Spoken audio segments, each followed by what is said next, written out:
आगे आ जाओ।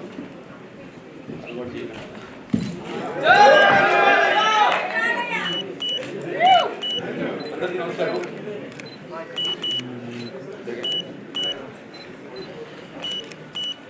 సితార్ ఎంటర్టైన్మెంట్స్ మన డాకు మహారాజ్ యొక్క విజయోత్సవ సభకు సెలబ్రేషన్కి చేసిన పాత్రికేయ సోదరులందరికీ ప్రింట్ అండ్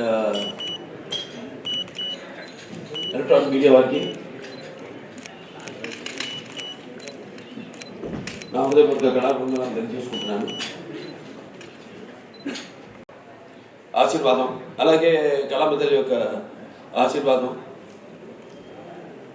ఇవన్నీ కలగలిపితే ఒక డాకు మహారాజు. ముఖ్యంగా ఒక ఎన్నో సినిమాలు చేశాను. సరే, దాంట్లో సినిమా విజయం సాధించింది. మొదటి సినిమా ఏమో ఒక పరీక్ష అఖండ చేసేటప్పుడు అదేమో కరెక్ట్గా కోవిడ్ రావడం, ఆ కోవిడ్ టైంలో సాధించే ధైర్యం చేసి సినిమాని విడుదల చేయడం, అఖండమైన విజయాన్ని సాధించడం అఖండ సినిమా. దాంతో అది సాధించడమే విజయం కాకుండా ఎన్నో ఇంకా ముందు తర్వాత ఎంతోమంది ధైర్యం చేసి సాధించి వస్తారు, జనం చూస్తారు సినిమాల్ని అన్న ఒక ధైర్యంతో వాళ్ళ సినిమాలన్నీ మనిషి ఒక ఈ దినచర్యల్లో అంటే సతమవుతూ అన్న పానీయాలు అనే అవసరాలతో పాటు ఈ సినిమాను కూడా ఎంచుకున్నాడు. కాబట్టి ఆ సినిమా ఎలా ఉండాలి, ప్రేక్షకులు ఎటువంటి సినిమాని మనం అందించాలి అన్నది ఆలోచించుకోవలసిన విషయం. ఇండస్ట్రీలో నిర్మాతలు అయితేనేమి, దర్శకులు అయితేనేమి, లేకపోతే అదే దాని తర్వాత ఏమిటి అన్నది స్టార్ట్ అయినప్పుడు ఈ డాకు మహారాజ్ సినిమా అంటే కథ ఇప్పుడు మనం అనుకోవడానికి, కానీ సినిమా ద్వారా దాన్ని ప్రజల్లో నా నాన్నగారి నుంచి కూడా నాకు వరకు అది వస్తున్న ఒక పరంపర. దాన్ని ఎలా మనం ఈ సినిమాను దాని గురించి ఇవ్వాలి. నేను ఒక రాయలసీమ అంటే అతి తక్కువ వర్షపాతం ఉన్న ప్రాంతం, దేశంలోనే 2 అతి తక్కువ వర్షపాతం ఉన్న ప్రాంతం. ఆ జిల్లాలో హిందూపురం ఎమ్మెల్యే నేను.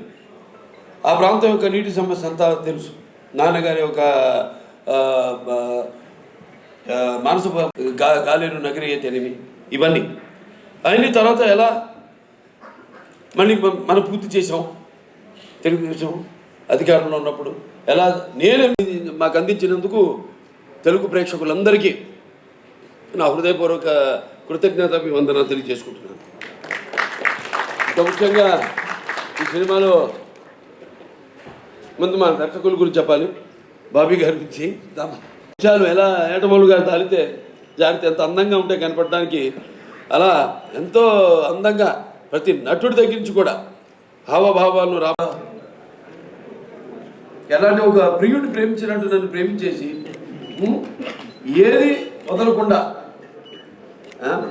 ఎంతో సున్నితంగా ఎంతో నాలో ఉన్న నట విశ్వరూపాన్ని ఆవిష్కరింపజేసే ఒక నమ్మకం, ఏదైనా ఒక నమ్మకం ఉంటుంది. అంటే ఆయన చూడటానికి ఎంత స్టైలిష్గా ఉంటాడు ఆయన, అలాగే ఫస్ట్ హాఫ్లో కూడా నన్ను అంత స్టైలిష్గా చూపించాడు ఆయన బ్రహ్మాండంగా. ఇక ప్రతి సినిమా అంతే, ఒక పాయింట్, చిన్న పాయింట్. నాకు ఇప్పుడు అంటుంటాను, సినిమాని ప్రేమించకూడదు, మనం సినిమా తీయాలి అంతే. 3 గంటలు కూడా దాటుతుంది సినిమా. అలాగా చెప్పేదైతే చిన్న పాయింట్, మంచి సన్నివేశాలతో క్లుప్తంగా పడి ఈ కథను చేయడం జరిగింది, ట్రీట్ చేయడం జరిగింది. ఇక మా తమన్ గారి గురించి వేరే ప్రత్యేకంగా చేశారు. నందమూరి ఎస్ఎస్ తమన్ కాదు, నందమూరి తమన్ అని. కానీ నేనంటాను ఈ రోజు నుంచి నందమూరి కూడా కాదు, ఎన్బికే తమన్ అని.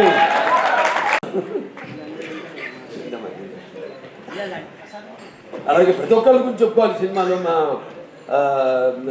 మొత్తం పాటలు, అలాగే మా కాతల శ్యామ్ గారు అటు దబిడి మంచి మా సాంగ్, ఐటమ్ సాంగ్ అన్నది. ఎందుకంటే ఏదో ఒక అమ్మాయి వచ్చి డాన్స్ చేసి వెళ్ళిపోవడం కాదు కదా, అమ్మాయి కూడా ఒక పాత్ర ఉంది ఆ సినిమాలో, కోరేశ్వర ఒకటేలా. సో అద్భుతంగా ఆ పాట. దాని తర్వాత సర్కార్ పాట నుంచి మా యొక్క ఈ యొక్క జర్నీ అందులో కూడా ఎంతో అద్భుతమైన పర్ఫార్మెన్సు, గ్లామర్ పర్ఫార్మెన్సు కలగలిపి ఎంతో అద్భుతంగా ఆవిడ రెండింటిని సమపాళ్ళల్లో కనిపించడం జరిగింది.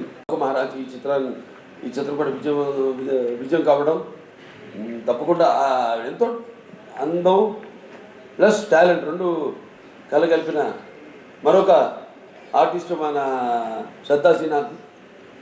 ఎంతో ముందు మాట్లాడినప్పుడు కూడా బాబు గారు చెప్పారు ఎంతో సెలెక్టివ్. తను కూడా చెప్పింది. నేను అంటాను ఆర్టిస్ట్ అన్నది ఎప్పుడు ఆర్టిస్ట్ అన్న వాడు ఇప్పుడు కనిపిస్తూ ఉండాలి. ఇప్పుడు should be always in the focus. ఎప్పుడు ఎక్కువ అంటే ఆవిడ సినిమానని కథ వరకు పాత్ర వరకు మాత్రం ఎప్పుడు కనిపిస్తూ ఉండాలి. ఉంటేనే ఆర్టిస్ట్ని మర్చిపోరు. ఎప్పుడు ఆర్టిస్ట్ గుర్తుండిపోతాను. సో అద్భుతమైన మరువైన పాత్రని ఎంతో అద్భుతంగా నటించిన శ్రద్ధా శ్రీనాథ్కి నా అభినందన తెలియజేసుకుంటున్నాను. ఇంకా మా చాలామంది వెంకట ఫైట్ మాస్టర్ అని ఈ యొక్క సందర్భంగా ఆయన అభినందిస్తూ ఇంకా ఎన్నెన్నో మంచి అద్భుతమైన సినిమాలు తీశారు ఆయన బ్యానర్లో. ఇంకా ముందు ఇంకా మంచి సినిమాలు కూడా తీయాలని ఆయన అభినందిస్తూ లాస్ట్ బట్ నాట్ మన వేద ఎంతో అద్భుతంగా పాత్రని డైరెక్టర్ గారు చెప్పారు. ఆవిడ గురించి ఎప్పుడు అవుతూ ఉండే సెట్లో అసలు కూర్చొని ఎరగను, లేకపోతే అలసిపోయి కురుకు తీయడం కానీ ఎరగను. నేను ఎప్పుడు ఎంతో అటు విన్నట్టే అటు ఇటు చూసుకుంటూ మళ్ళీ చెప్పినట్టు డైరెక్టర్ గారు కెమెరా ఆన్ అనగానే ఏమి ఎప్పుడు చూసిందో తెలియదు కానీ అరుగా చెప్పినట్టే అంత బ్రహ్మాండంగా అభినయించింది. ఆ పాత్ర మరి దాన్ని బండి ఆపగానే నేను ఆపనలేదు కదా, ఎందుకు ఆపామంటే వెనకాల పూల కుండీలు ఉన్నాయమ్మా, దిగి వెళ్ళి చూస్తే అప్పుడు అంటాను వాటిలో కూడా పూల చెట్లకు కూడా ప్రాణం ఉంటుంది కదమ్మా అనగానే ఒకసారి ఆ పక్కన ఎవరైనా మకరంద్ ఆయన వెంటనే ఎంత అంటే ఎంతమంది వచ్చాడు ఇక్కడికి అనేది ఎంతో అద్భుతంగా ప్రతిదీ ఎంతో బాగా నటించింది పాప. మంచి భవిష్యత్తు ఉంది. బస్ పढ़ना उसके साथ बाद में धीरे धीरे యాక్టింగ్ करना. సరే మన సినిమాకి వస్తే చాలామంది అనుకుంటారు రాత్రి నుంచి ఇప్పుడు పాత్ర. సో అది నాకు గొప్ప వరంగా భావిస్తున్నాను మా నాన్నగారి తోట. అలాగే చాలామంది అంటుంటారు అంటే ఈ సినిమా మొదలైంది కూడా ఈ సప్త సముద్రాలు వాటి గురించి చర్చించుకుంటూ ఎన్నో చర్చించుకున్నాం సరదాగా. ఇక చర్చించుకోవడానికి ఉంది సబ్జెక్ట్ ఇంత అనుకుంటాం, దాన్ని కుదిస్తాం మళ్ళీ నేను చెప్పినట్టు 2.5 గంటలు. అంటే మనకి ఎలా ఉన్నాయి లవణ సముద్రం అయితేనేమి, ఇచ్చు సముద్రం అయితేనేమి, లేకపోతే సర్ప సముద్రం అయితేనేమి, నదీ సముద్రం అయితేనేమి, క్షని సముద్రం అయితేనేమి, లేకపోతే శుద్ధ సముద్రం అయితేనేమి, ఇలా మన దాంట్లో కూడా మన శరీరంలో కూడా 7 సముద్రాల నుంచి మొదలైంది. మన ప్రపంచంలో కూడా 7 సముద్రాలు ఉన్నాయి. ఎలా తీసేసాం ఎక్కువైందని దాంట్లో మన గురించి చెప్పుకుంటాం. ఏది మన సార్ ఆర్థర్ కాటన్ ధర ఒక్కడే గోదావరి దగ్గర ధవళేశ్వరం ఆనకట్ట కట్టించాడు. అలాగే ఈ యొక్క ఏదైతే పట్టిసీమ ద్వారా సముద్రంలో వృధాగా కలిసిపోతున్న నీళ్లను మళ్లించి అతి తక్కువ వర్షపాతం ఉన్న ప్రాంతాలకి, కరువు కాటకాలు వెలయ తాండవాడుతున్న ప్రాంతాలకి నీళ్ళు ఇచ్చిన చరిత్ర మంది అని ఇలా ఎన్నో అన్ని అంటే ఒక మన తెలుగువాడు గొప్పతనం. వాళ్ళు ఇక్కడే కాదు ఎక్కడికి వెళ్ళినా అంతా మన తెలుగువాడు ఉన్నారు ప్రపంచంలో. అటు అమెరికా వెళ్ళినా, ఇటు ఆస్ట్రేలియా వెళ్ళినా. అందుకే ఈయన చెప్పినట్టు తమన్ గారు చెప్పినట్టు సినిమా అక్కడ ఆఫ్రికా అయితేనేమి ఎక్కడెక్కడ మన ప్రవాస తెలుగు వాళ్ళు ఉన్నారో అక్కడ వాళ్ళే కాదు చూసి ప్రశంసించే స్థాయికి మన తెలుగు చలనచిత్ర పరిశ్రమ ఎదిగిందంటే మరి మనం ఎంతోమంది దానికి మన గొప్పలే మన గొప్ప ఎక్కువ చెప్పుకోము. సో కాబట్టి ఆలోచించుకుంటుంటాను. నా వరకు నేను ఎంత బాగుండాలి అంత అన్నది ఒక స్వార్థం అయితే తమ్మన్ గారు చెప్పారు చాలా వివరంగా. ఇవాళ ప్రపంచం ఎలా ఉందో, ఎంత ముగించుకుపోతుంటో అంత క్లిష్టంగా తయారవుతుంది ప్రపంచం. ఇవాళ నీళ్ళ గురించి తీసామంటే నీళ్ళే ఇవాళ ఇక్కడ చైనా అయితేనేమి, గాజెస్ అయితేనేమి, లేకపోతే ఇవాళ బ్రహ్మపుత్ర మీద రేపు ఆనకట్ట కట్టాలి వాళ్ళు అనుకోవడం అయితేనేమి, రేపు అబ్దుల్ కలాం గారు చెప్పినట్టు ముందు ముందు జరగబోయేది యుద్ధాలు, వాటర్ వార్స్ జరుగుతాయని ఆయన యుఎన్ఓలో ఆయన ప్రసంగంలో చెప్పడం జరిగింది అబ్దుల్ కలాం గారు. అలా అన్నీ అన్స్టాపబుల్, నా అవార్డ్స్ అన్నీ అన్స్టాపబుల్, నా రివార్డ్స్ అన్నీ అన్స్టాపబుల్. ఏంటంటే ముఖ్యంగా నా తెలుగు ప్రజానికానికి అలాగే నా అభిమానులందరూ కూడా నా కృతజ్ఞతలు తెలియజేసుకుంటున్నాను. ఎందుకంటే మనం ఇచ్చిన దాన్ని ఆదరించి కొత్తదనాన్ని ఎప్పుడూ ఆస్వాదిస్తారు మన తెలుగు వాళ్ళు అన్నదానికి ఒక నిదర్శనం. అంటే నాకేంటంటే సినిమా అంటే ఒక భాషా భేదం కానీ, లేకపోతే ఒక ఆడమ్మగా తేడా కానీ, లేకపోతే దానికి తారతమ్యములు కానీ, పండిత పామరాది పట్టుబిడుపులు కానీ, అభిమాన దురభిమానులనే అడ్డుకోవడం ఉండవనేది నాకు నమ్మకం. అటువంటి భాషని అందరూ ప్రేక్షకులందరూ ఆదరించారంటే మరి మన వాళ్ళ తత్వం, వాళ్ళ నేచర్ ఏంటో. అంటే ఒకసారి నేను అన్నట్టు మంచి తీస్తే ఏదైనా వాళ్ళు స్వీకరిస్తారు, బ్రహ్మానందం పడతారు. దానికి ఇవాళ ఈ డాకు మహారాజ్ సక్సెస్ ఒక పెద్ద ఉదాహరణ. సో వాళ్ళందరూ కూడా నా తెలుగు ప్రేక్షక దేవుళ్లకు, అభిమానులకు అందరికీ నా కృతజ్ఞతలు తెలియజేసుకుంటూ, అలాగే ఈ సినిమా ఒక సక్సెస్ ఫంక్షన్ అనంతపూర్లో చేద్దామని అనుకోవడాన్ని సంఘటన జరగడం, దాంతో మళ్ళీ దాన్ని క్యాన్సిల్ చేయడం, ఎంతో వ్యయప్రయాసాలు కూర్చి అభిమానులు అక్కడ మా టీంని స్వాగతం పలకడానికి ఎన్నో ఏర్పాట్లు చేసుకున్నారు వాళ్ళంతా. అటువంటిది క్యాన్సిల్ అయింది, వెళ్ళలేకపోయాం. రేపు 22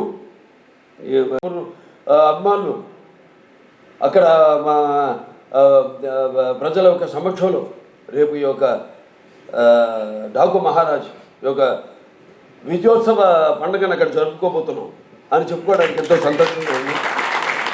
సో చాలా మరొకసారి అందరికీ నా ధన్యవాదాలు తెలియజేసుకుంటున్నాను. ఇక ముఖ్యంగా పాత్రికేయ సోదరులందరికీ, ప్రింట్ అండ్ ఎలక్ట్రానిక్ మీడియా వారందరూ కూడా ఒక మంచి సినిమాని ఇచ్చినందుకు మంచి రివ్యూస్ ఇచ్చి దాన్ని ప్రచారకర్తలుగా ఇప్పుడు ఏదైనా ఉంటుంది, ఒక ప్రభుత్వం ఒకటి అనుకుంటే దాన్ని మరి ప్రజల్లోకి తీసుకెళ్ళేది ఎవరంటే కింద అటువంటిది మంచి సినిమానికి మంచి రివ్యూస్ ఇచ్చి ప్రజల్లోకి తీసుకెళ్ళిన నా పాత్రికేయ సోదరులందరూ కూడా నా కృతజ్ఞతలు తెలియజేసుకుంటూ మరొకసారి అందరికీ టీం, అంటే కార్ డ్రైవర్ నుంచి కూడా ప్రొడక్షన్ బాయ్ వరకు, మాకు వంటలు వండి పెట్టిన వంటవాడి దగ్గర నుంచి కూడా ప్రతి ఒక్కరికి పేరు పేరున నా కృతజ్ఞతలు తెలియజేసుకుంటూ నేను సెలవు తీసుకుంటాను. థ్యాంక్ యూ బాలకృష్ణ గారు. అండ్ ఇప్పుడు బాలయ్య యువసేన కుక్కట్పల్లి నుంచి పవన్ గారిని, రామకృష్ణ గారిని క్యాలెండర్ లాంచ్ కోసం వేదిక మీదకి రావాల్సిందిగా రిక్వెస్ట్ చేస్తున్నాం. సమక్షంలో 22వ తారీఖున అండ్ 114 కోట్లతో ఆగట్లేదు, డాకు మహారాజ్ కలెక్షన్స్ ఇంకా పెరగాలి అని మనస్ఫూర్తిగా కోరుకుంటూ థ్యాంక్ యూ ఎవ్రీబడి. శుభరాత్రి.